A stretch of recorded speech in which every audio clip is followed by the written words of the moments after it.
We're going to get started. Good afternoon, everybody, and thank you all for joining us today. We are going to be presenting information, presenting an education around the COVID-19 vaccine. And here at North Carolina Specialty, we believe very firmly and strongly in the value of this vaccine for preventing the disease of COVID-19. We've all seen, we've all heard of the effects of the disease. It has turned our lives upside down, right side up and then upside down again. I don't think there's anybody out there who has not had some connection, some difficulty, if you wish, with regards to this disease. So anything that we are able to do to help minimize the spread of this disease, the degree of severity of it, we're all working hard to do. And I think we can all agree that when COVID-19 first hit, we heard a lot about a vaccination as the way to prevent the spread of this disease, as a way to minimize the severity of the illness. That was about 10 months ago. So we've gone from conversations, from talks about a vaccination being the way out, to the actual availability, at least here in the United States, of 2 vaccines to help with control of this disease. And these are the vaccines from Pfizer and the vaccine from Moderna. They are both mRNA-based vaccines. And so what I want to do today is to provide good, reliable information around the vaccines, why we think being vaccinated is important. And the intent here is to, if only convince one person that there is some value to getting the vaccine, I think our jobs would have been done. You know, if you think about anything where we have an opinion, anything where there is a position to take or to make, we can categorize ourselves into one of 3 groups. We're either critics of it, we may be on the fence about it, or we are advocates where we firmly believe in whatever that item is. And so the one thing that can move us from any one of those categories to the next is good information, reliable information, and basically becoming educated. Because if you think about it, when you are a critic of anything, the more you find out, the more you know, the more you understand the why behind it, you get a little bit disarmed. That level of critique tends to fall off. If you're on the fence, additional education helps you make an informed decision. And if you're an advocate, you now feel empowered even more to follow, to believe in what you do. And so my goal is to help us hopefully inform our decisions around COVID-19 and the vaccination. It is a deeply personal decision, I think. Nobody can force you to take this vaccine. You have to be persuaded by your own opinion. And my job this afternoon is to inform that opinion, to help you inform the decision. And so the way we have chosen to do this is earlier on in the week, we had sent out an email inviting people to send us questions that we can try and answer to allay your concerns, to dispel some of the myths that are out there, to minimize the disinformation, because we feel that rather than come to you with this prepared slideshow of information, it's probably easier and simpler for you to tell us the things that are concerning for you, the things that are top of the mind for you that would limit you from getting the vaccine, or the converse, share with us what helped you make the decision to proceed with the vaccination. And I'll start it off by being the first one to tell you, and I believe most of you know, in the beginning, I was not an advocate for the vaccine. I had a lot of the concerns that I've heard. This developed, it was made so quickly. How are we sure it's going to work? How do we know it's safe? I think those are all valid. Those are all rational concerns. And the way I dealt with it personally is I just decided to educate myself. rather than rely on what I'm hearing and seeing on TV, rather than rely on what I heard somebody say in the community, I took the time to understand the nature of the vaccine, the fact that it is an mRNA-based vaccine, the fact that it does not integrate into our own DNA, into our genome. We get that vaccine, the body uses the material, produces the protein that will ultimately lead to antibodies, and then it's done. It's gone. There is no more effect of that on your body other than to protect you should you get exposed to COVID. I took the time to read the studies done by Pfizer and by Moderna to understand how they work, why they work, that they are safe, that they prevent this disease. And if you were to get it, having been vaccinated, your degree of illness is significantly less. When I put all that information together, all the research that I did, I came to the conclusion that the vaccine offers far more benefits than the potential for harm. And the harm is, yeah, your arm is going to be a little bit sore, no doubt. You might feel achy, you may have a headache, you may even have a temperature, and you question, okay, is this the COVID disease or is this the effect of the vaccine? In the big picture, in the grand scheme of things, those are small side effects that offer protection against this disease. And when enough of us have been vaccinated, offers herd immunity to the masses. And so my goal is to help you understand some of the same things I have come to understand. And with that understanding, hopefully your decisions get informed around being vaccinated. And so we have some questions that were emailed in. We're going to go over those questions timely enough so that we also leave time at the end in case there's anybody on the Zoom session who has additional questions where they didn't have an opportunity to mail them in. And these were really good questions, so I appreciate everybody who took the time to send them to us. The first one says, how soon after receiving the vaccine can someone be considered to have immunity? And then how long does that immunity last? This is a very, very common question among that's out there right now. So what we know is that about a week or two after the second dose is when the real immunity starts to kick in. And so you really do need to take the 2 doses. And by the second week of the second dose, immunity is kicking in. How long does that immunity last? Ideally, a lifetime. And this is going to be a once-in-a-lifetime vaccine. We don't know that. What we do know, though, from people who have actually had the wild-type infection is that reinfection is extremely low in that first 90 days. And the reason why the reinfection rate is low is because the antibodies that you've developed as a result of natural infection. So we know for 90 days, those antibodies are working and working well. Beyond 90 days, the data is still coming in. So how long ultimately we're going to be immune for, we don't know yet. And that's the very reason we are asking, or when I say we, I'm referring to the CDC, the FDA, our health organizations and institutions to, if you have been infected and you've developed antibodies, still get the vaccine. We do not know how long that natural immunity is going to last. So being vaccinated in the face of having the disease gives you yet another round of antibodies and immunity. The next one says, is the vaccine safe for someone who has underlying health conditions such as autoimmune diseases? The vaccine is strongly, strongly indicated for people who have any kind of chronic condition.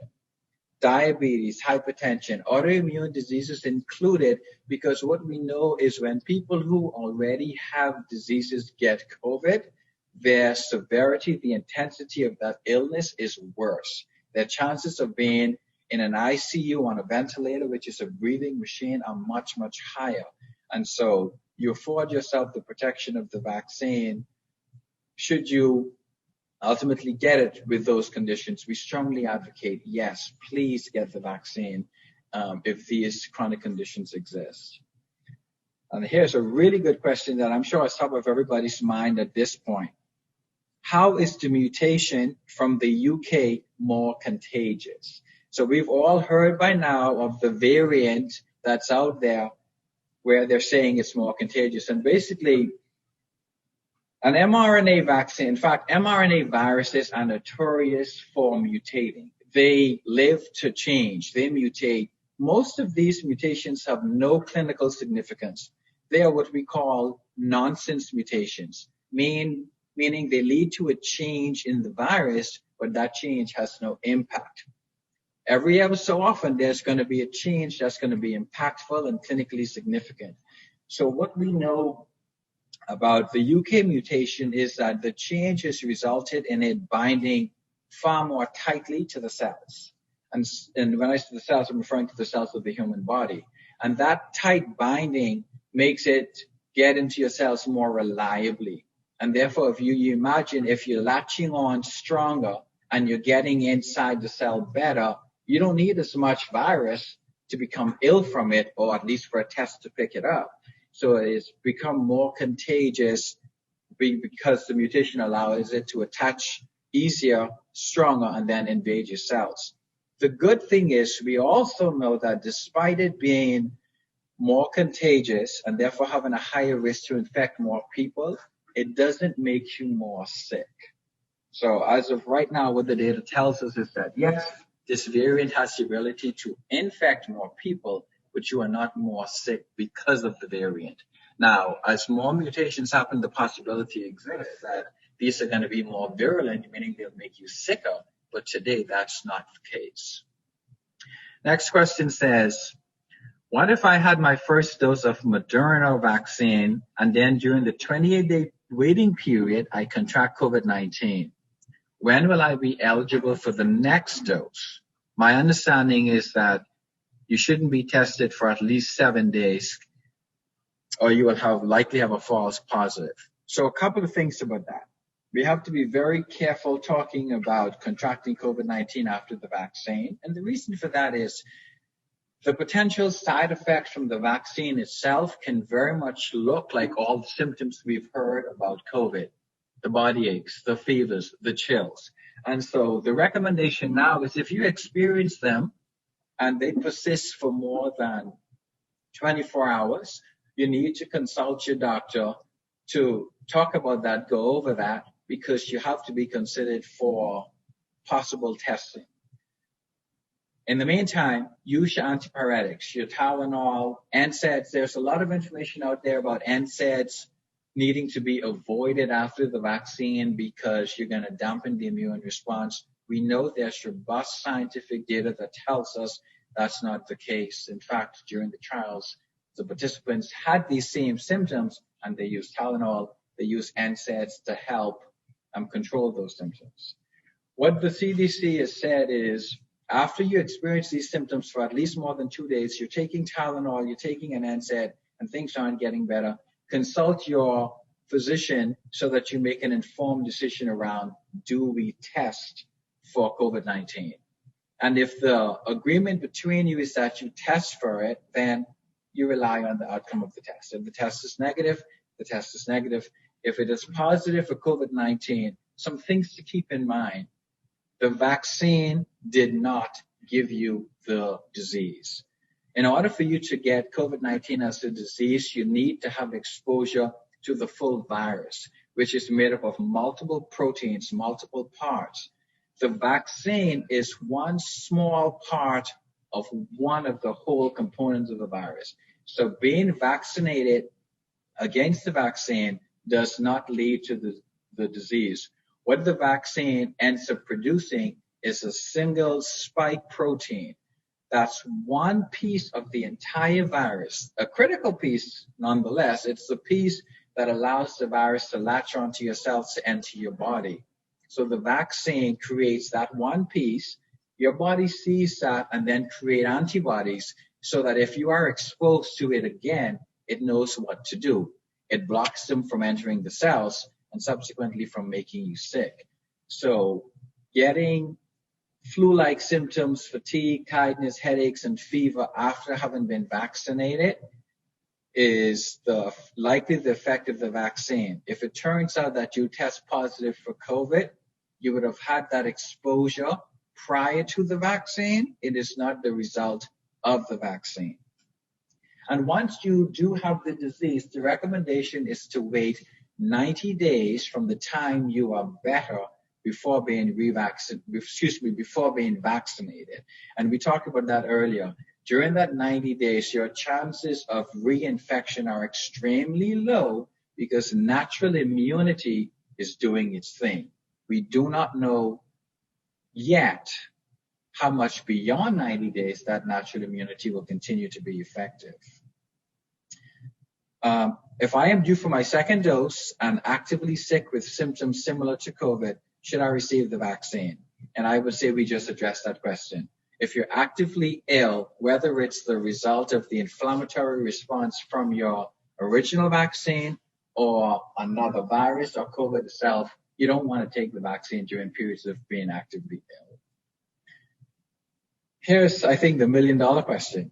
Do I have to continue to wear my mask after my second vaccine? Well, I wish I could answer this one differently. But the truth is, after that second vaccine, we've developed antibodies. Let's say we're 2 or 4 weeks out. Very good response. Yes, we do have to continue to wear the mask. That's the short answer. The explanation is this. We know without any uncertainty that the vaccine prevents you from getting sick with COVID-19. What we do not know is whether it stops transmission. And because we can't speak to transmission of the disease, we have to wear the mask because we can get our vaccines, develop the antibodies, don't get sick from exposure, but have the ability to infect somebody else. And that's why we need to continue to wear the mask. Until we have data that tells us the vaccine is stopping transmission, the masks are going to be around. Or until we develop herd immunity. Enough of us have been vaccinated such that the prevalence of the disease drops so low. Everybody's vaccinated. The virus just can't infect anybody because everybody's protected. Until that happens, we're going to need to wear the mask to limit the spread of the disease. So you think about having being vaccinated, you do offer yourself a great deal of protection, and continuing to wear the mask, you're protecting that person out there who is saying, I don't want the vaccine, I'm on the fence. So you are able to provide those people some degree of protection. And so it's not just about you, but it's you and the person next to you and then the person next to you. So we're all sort of helping out, doing our parts to continue to keep each other safe. So yes, we advocate getting vaccinated, and we continue to advocate for wearing the mask after the vaccine. The next question says, if I am fully exposed to someone with COVID, and this is after being if I'm fully vaccinated and then exposed to someone with COVID, will I have to quarantine? That kind of goes in the same line as continuing to wear the mask. The point of the quarantine is to limit the transmission. So yes, you've got antibodies and you are okay. It is very unlikely you'll develop illness from that exposure, but your ability to transmit, is still present, and therefore you'll need to quarantine. Healthcare workers with high-risk exposure protocol. So this we've actually vetted a while back in our hospital around what do we do when we are exposed. And we're talking about true exposure here, where you're not wearing a mask. The person who has COVID-19 isn't wearing a mask, and you've spent at least 15 minutes in totality around that person, less than 6 feet apart. Our policy is if that's identified, that's considered a true exposure. And from the time we know, we begin to test you. Ideally, if you know your date of that exposure, we start testing you on day 3, and we test you for 7 days, which will then take us into day 10. Why are we doing that?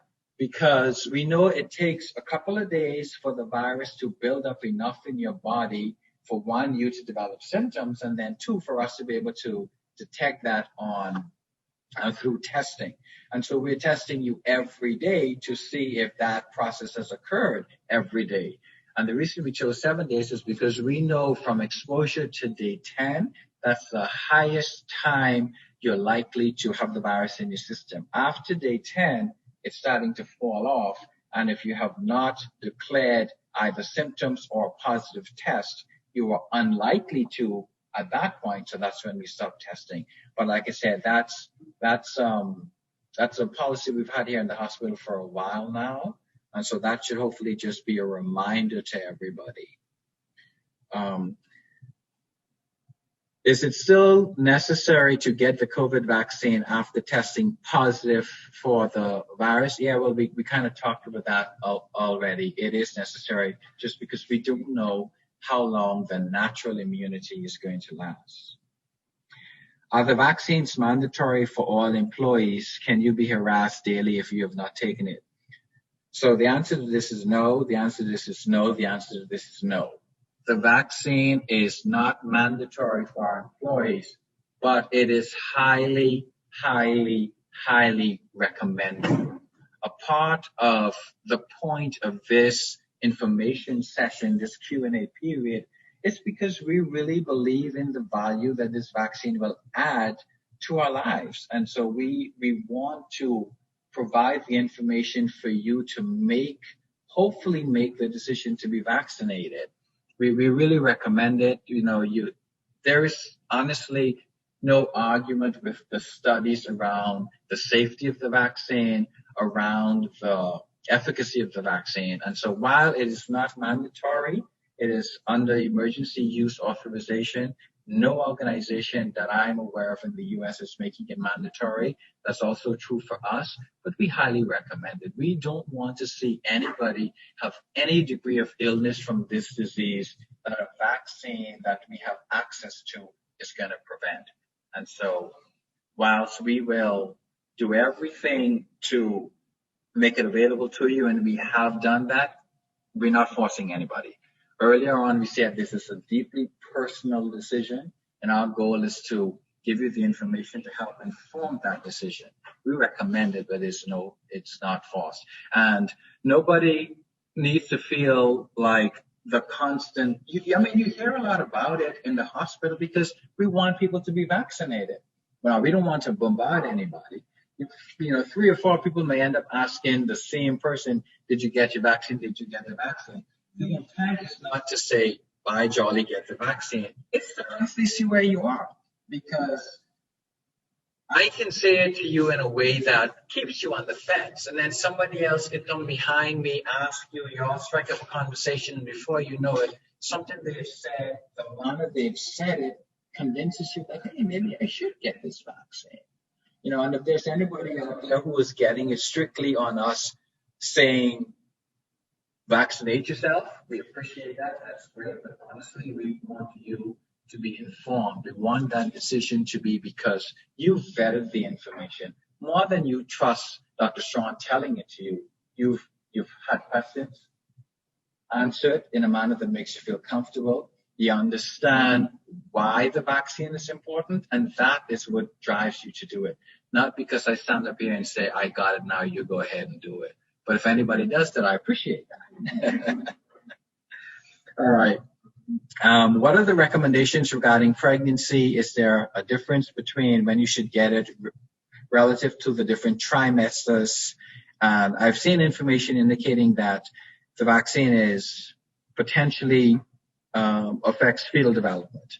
So all of the data that's out there today, very little of it involves direct testing in pregnant women, but the recommendation is for pregnant women and even mothers who are breastfeeding to get the vaccine. And one of the reasons for that is we know that getting COVID whilst you're pregnant makes the disease worse. If you remember, pregnancy is a type of an immunosuppressed state. And so when you get the COVID disease whilst pregnant, your severity of illness is known to be higher. With regards to the vaccine having implications for fetal development. The one thing that we do know in pregnant women who developed COVID-19 while pregnant, there was no increase in miscarriages. There was no increase in any untoward effect to the unborn fetus. And so by the time delivery happened, no increased untoward effects there. And so the notion is, while in utero, that fetus has been exposed to the antibodies you produce because of your exposure, and the fetus did okay. And so we have no reason to think the antibodies that you get as a result of being vaccinated would all of a sudden have an effect that's untoward on your baby through breastfeeding. So the recommendation remains for pregnant women and for mothers who are breastfeeding to get it. It still is worth a conversation with your OBGYN, however, because naturally you're going to have some concerns. Again, have those concerns addressed and allayed to inform the decision to get the vaccine. So this one says, being in an environment with close proximity to many different people like we are in a hospital means we are at higher risk. So because that risk is ongoing, how long will the vaccine be available to North Carolina specialty and EO staff? If we wait to make the decision until after we deliver, can we still get it? Now, my response to that is, and I'm pretty sure about this, as long as the state gives us our allotment, we will have that vaccine available to anybody, and anyone who has decided they didn't want it in the beginning, you can change your mind at the drop of a dime, and we will make way for you to be vaccinated. So as long as our allotments come from the state, if they keep giving it to us, and as we hope they will, we will vaccinate. So changing your mind 3 weeks from now and you say, I'm good, I want it, you can have it. No harm, no foul. We want this, we want everybody to be vaccinated, but we also want you to come to that decision with good information, good knowledge. When you do, we are here to provide that vaccine. If a provider wears an N95 and is exposed to a patient for 15 minutes or greater within 6 feet, and the patient is also wearing a mask, and the patient has COVID-19, is that considered a high-risk exposure? So that is not an exposure. And if you think about it, that's kind of the daily grind of our lives. We come to work every day, take our temperatures, put on our mask. We mask every patient who walks through the door.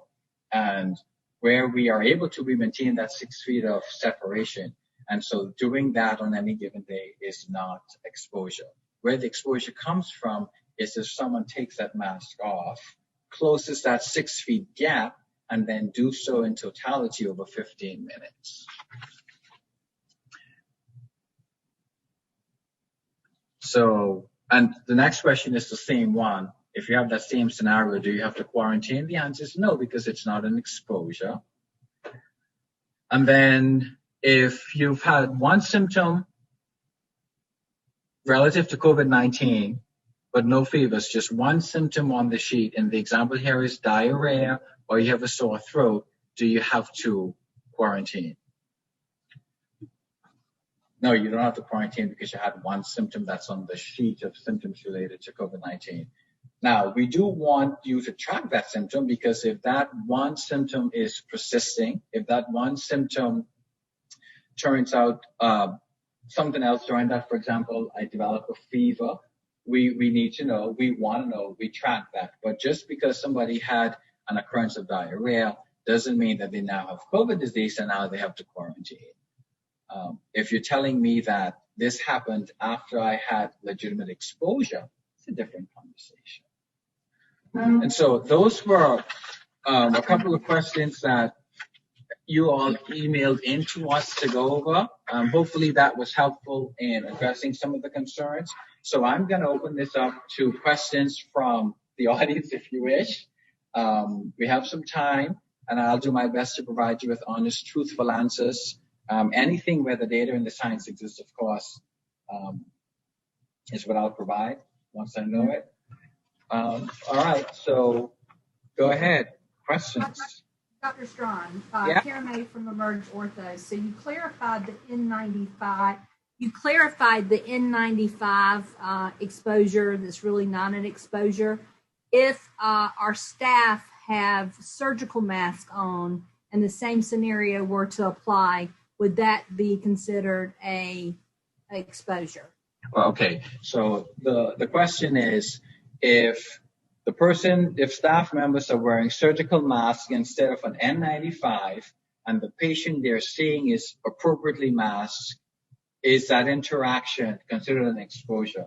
By the definition provided to us by the CDC of an exposure, no, it's not. Because if you think about that, that's for healthcare, that's what we do every day. And so that is not the kind of, now, are you in contact? Are you encountering somebody potentially with COVID? Yes, but that's not the exposure that would lead somebody to either have daily testing or to have to quarantine.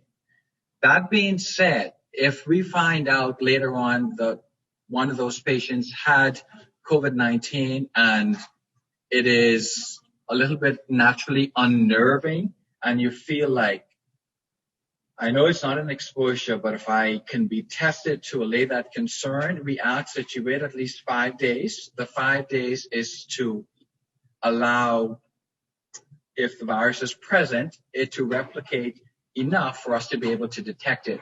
We have no issues, no concerns testing you to allay that concern, to allay your concern.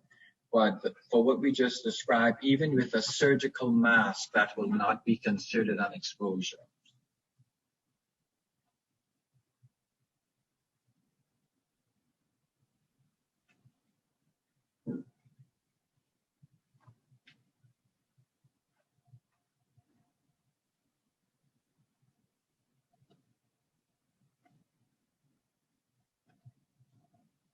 Turn up volume. All right. And so, us being a surgical center and our patients getting better back, how would you recommend for them? What is your recommendation for them as far as surgery and when they get their vaccine? How they should? Sure. Okay. So we spent some time vetting this question earlier in the week, actually. And the thing that we have to understand is a lot of our patients will get vaccinated without our knowledge. And then when we call them to do their assessment, we find out. So what our recommendation is right now is that if you are vaccinated already, delay the surgery for at least 7 days from the time of your vaccination. And the reason for that is this. Having had the first vaccine, most of us know that there is some reaction, whether it's a sore arm, whether it's a sense of feeling a little bit tired, a little bit fatigued. That happens. And that, whilst it happens in the first 12 to 24 hours, the potential for it to happen up to 7 days is present. And so we don't want you to get vaccinated in 2 or 3 days, have surgery, deal with the side effects from the vaccination, but then that muddies the water behind the post-op issue. The potential for us to think your symptoms are related to something post-op. And so to try and keep it as pure, as clean as possible without creating confusion around the effects of a vaccine, the effects of surgery, our recommendation is to delay the surgery for 7 days post-vaccination. And if it's an emergency, then, it's a different conversation. We absorb a lot more risk in the face of an emergency. But when and where we are able to, we are recommending to delay the surgery by 7 days. And we've communicated that literally within the past 24 hours. So that may be new to some people listening. That's the position of the hospital right now, 7 days. Good question.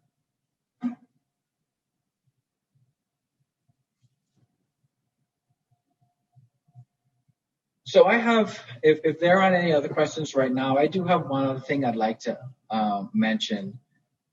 One of the things that troubled me with the vaccine in the beginning was how quickly this got developed. If you think about the timeline of practically every other vaccine that's out there, these things have taken in the past years to develop. So how do we condense 7 to 8 years of typical vaccine development into basically 9 to 10 months? And so the first thing that comes to mind when you see that short time period is, well, they have to compromise something. And most people are thinking shortcuts and safety. And that is absolutely not the case. So what was different with the development of this vaccine is, for one, it's mRNA. It is the first approved, although emergency approval, vaccine that's an mRNA base. But the technology of mRNA vaccines has been around for at least 3 decades. So nothing about that is new. What's new is its use in humans.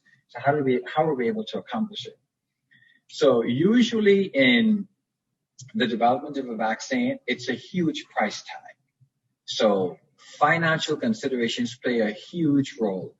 Despite how much information you have from testing and trials, if you don't have the money to advance it, it doesn't get advanced. So one of the things that limited it was just waiting for the right funding or for enough funding to come along. The other thing is the pharmaceutical, so with regards to funding, the way they handled that was it was a combination of private and government ventures. Moderna was developed with monies from both the government as well as from Moderna itself, the company. And then Pfizer was an entirely private venture, but they chalked up the money to take the financial consideration off the table. And then most of the rest of the process was concurrent. So usually typically phase 1 of the vaccination trial begins. We get all the data, we look at it, assess it, we agree that things are going well, and then we move to phase 2. We do the same thing, we wait, get all the data from phase 2, say things are good, we move on to phase 3, and when we have safety data, when we've got efficacy data, then we go for approval, and then we get the approval, we start to manufacture. So if you think about this was a pandemic. The world is experiencing this. So we had to do things a little differently. So rather than wait for each of these phases to be completed in their entirety, the phases were done concurrently. You don't necessarily need all of the information from phase 1 to proceed to phase 2. So you could act on phase 1 and 2 at the same time. You could begin to do work on phase 3 at the same time as you're doing work on phase 2. And so with all the phases sort of concurrent, you can imagine the time is getting condensed. Rather than 1, 2, 3, it's 1, 2, 3. And then the other thing is the manufacturers bet the farm. They put the money up front, manufactured the vaccine on the basis that it was going to work, it was going to be effective. So when the approval finally happened in December, the vaccines were on the shelf. They were ready to roll. So now we have no delay in manufacturing that first round of the product. It is available to us. The same vaccine that was used from the very beginning of the trial was made and manufactured to be ready to roll once the whole process was ultimately approved. And so you can imagine when you do all of those things at once, and remove the financial limitation, you're shaving off years and years of kind of just waiting around for it. And so that's one reason why, or probably the bulk of the reasons why we can have that vaccine available to us so quickly. And what is nice about that, what this has created is almost a little bit of a template. Honestly, like a standardized approach now. We know we can wrap messenger RNA in lipid nanoparticles.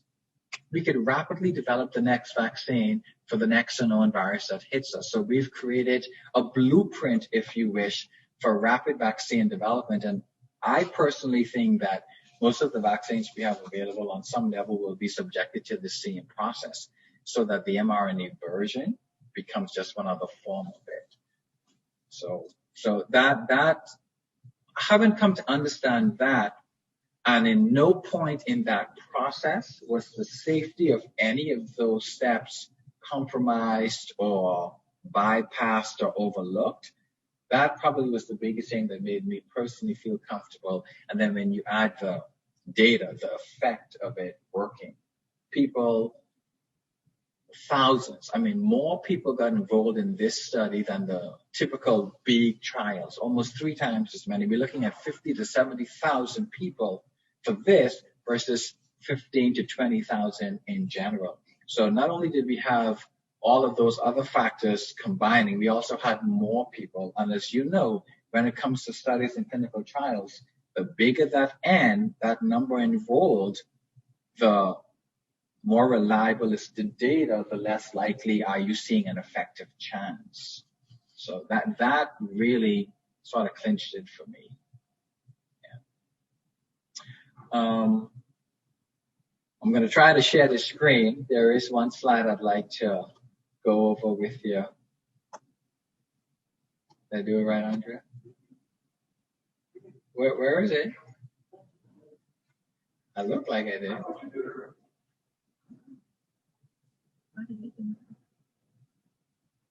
I can see it on my screen. Screen sharing.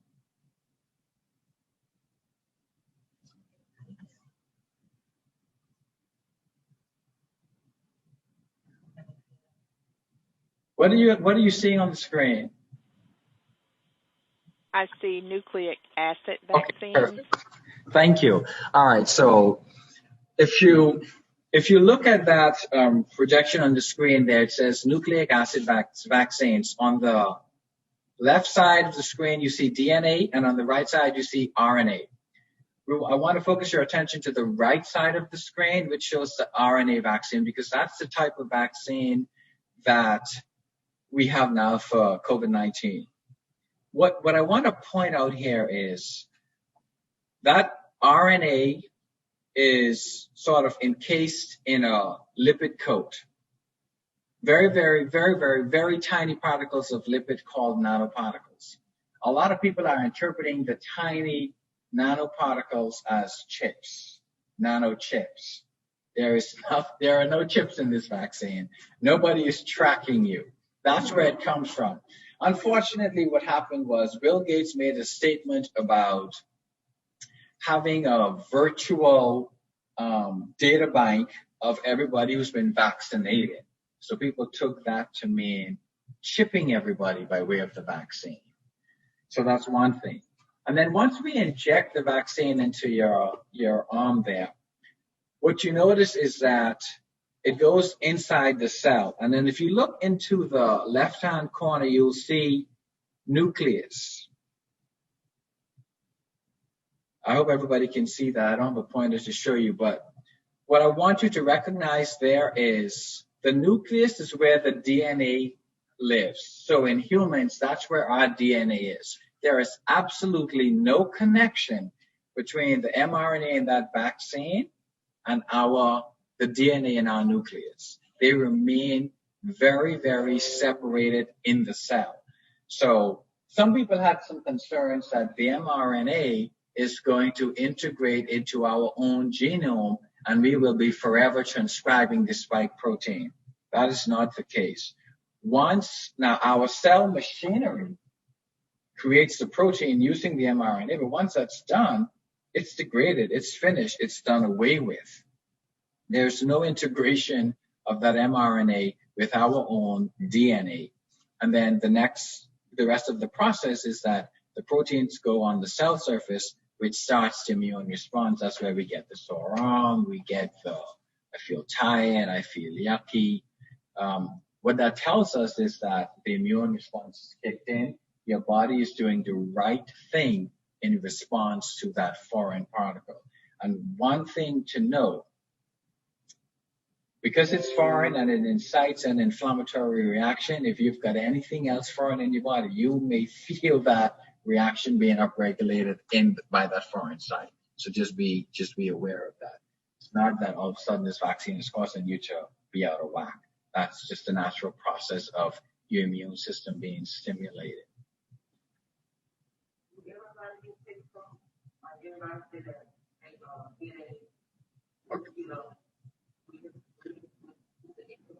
So the question is, does everybody get the side effects? No. So the side effects, in terms of your ability to experience them, is a spectrum.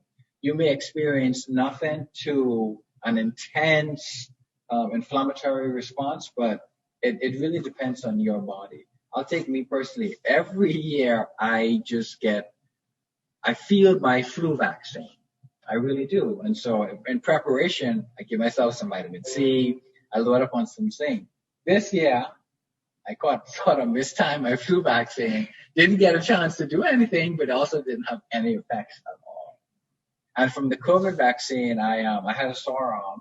I felt a little bit achy, but I had done a long shift that day, so I don't know how much of that was work versus the vaccine. Took some Tylenol, and that was that. But everyone doesn't experience the same thing. No. And not experiencing anything is not a problem. Some people think, oh my God, I didn't experience anything, which means my immune system is not doing the right thing. Absolutely not. I think you should be grateful that you didn't experience anything compared to some things people experience. It's a good question.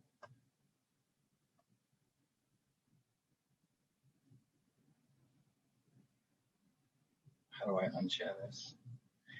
What other questions do you have?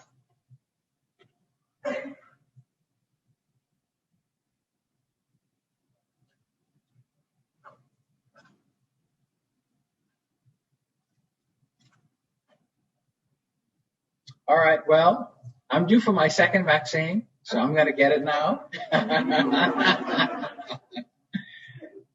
So I'm going to use my left arm. Missy's going to read. Dr. Strawn, this is Yeah? Angel with Emerge Ortho. Wait, I didn't hear you. Ask me again? Okay, this is Angel with Emerge Ortho. Hey, Angel.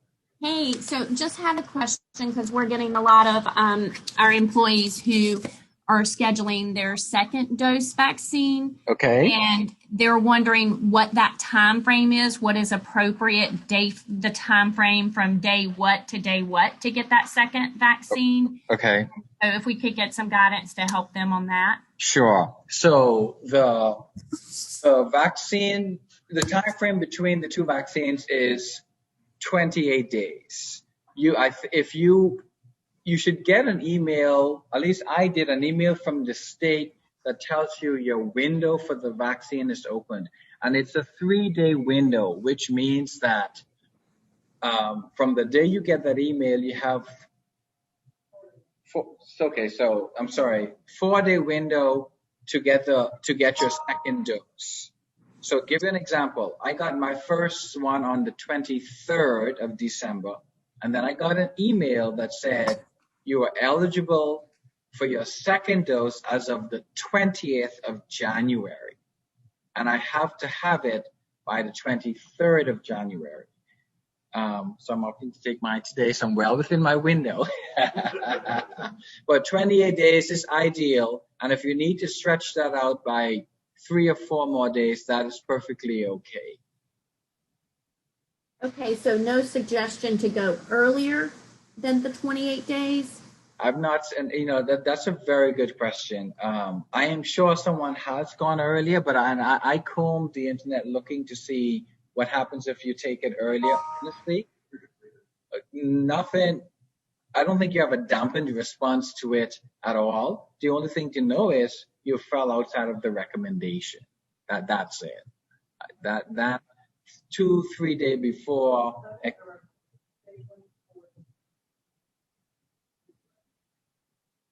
Okay, so earlier than 4 days before.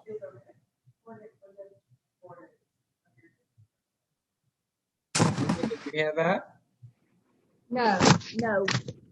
Within 4 days of your date. That's the earliest you can do it. So if you took it on the 20th, then the 16th of the next month is the earliest you can do it. Okay, so just make sure I'm clear. 28 days is the recommendation, and then 4 days earlier or 4 days after the 28 days are both appropriate somewhere within there, that or not? 4 days earlier will be appropriate. There is no recommendation for 4 days later. Okay. But that has happened. Okay. All right. Thank you. You're welcome.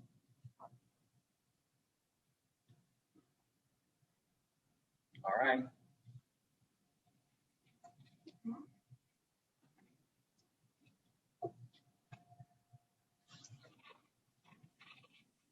Moment of truth here.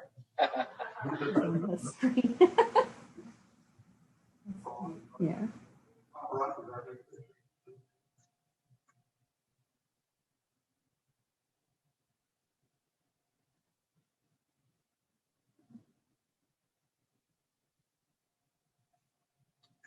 So I'm told I'm done. I did not feel it.